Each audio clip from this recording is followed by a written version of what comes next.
நேற்று நைட்டு திடீர்னு நம்ம சோளிங்கர் ரவி அண்ணா வந்து சோசியல் மீடியாக்களில் ஒரு போஸ்ட் ஒன்று பண்ணியிருந்தார். அந்த போஸ்ட்டை பார்த்து நிறைய தலைவரோட ரசிகர்கள் வந்து ரொம்பவே குழம்பி போயிட்டாங்க. என்னடா ரவி அண்ணா இப்படி போஸ்ட் பண்ணிட்டாரு அப்படின்னு கமெண்ட் செக்ஷனில் பார்த்தா எல்லாருமே என்னாச்சுனா அப்படின்னு கேட்டுகிட்டே இருந்தாங்க. அந்த போஸ்ட் என்ன அப்படின்னா, கனவுகளை சுமந்த இடத்தை விட்டு கனத்த மனதுடன் வெளியேறுகிறேன் அப்படின்னு அண்ணா வந்து போஸ்ட் போட்டிருந்தார். ஒரு பூஜை அறையில் அவர் உட்கார்ந்துருக்கிற மாதிரி அந்த போஸ்ட் இருந்தது. அந்த பூஜை அறையில் தலைவர் படமும் இருந்தது.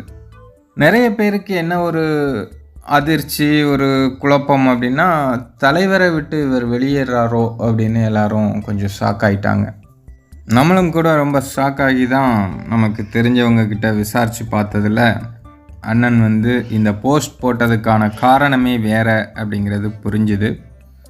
அதாவது சோளிங்கர் பஸ் ஸ்டாண்டில் வந்து அண்ணனுக்கு சொந்தமான ஒரு பேக்கரி ஒன்று இருக்குது. அந்த பேக்கரி வந்து பஸ் ஸ்டாண்டு விரிவாக்கத்துக்காக அது எல்லாத்தையும் இடிச்சிட்டு இப்போ காலி பண்ண சொல்லியிருக்காங்க போல். கிட்டத்தட்ட 25 வருஷமாக அங்கே வந்து அண்ணன் அந்த பேக்கரி வச்சுருந்துருக்காரு. அதை வந்து இப்படி இடிச்சிட்டு இப்போ வேறு இடம் போகிறோம் அப்படிங்கிறது தான் அண்ணனுக்கு வந்து கொஞ்சம் மனக்கவலையாக இருந்திருக்கு. அதனால தான் அவர் வந்து இந்த போஸ்ட் பண்ணியிருக்காரு.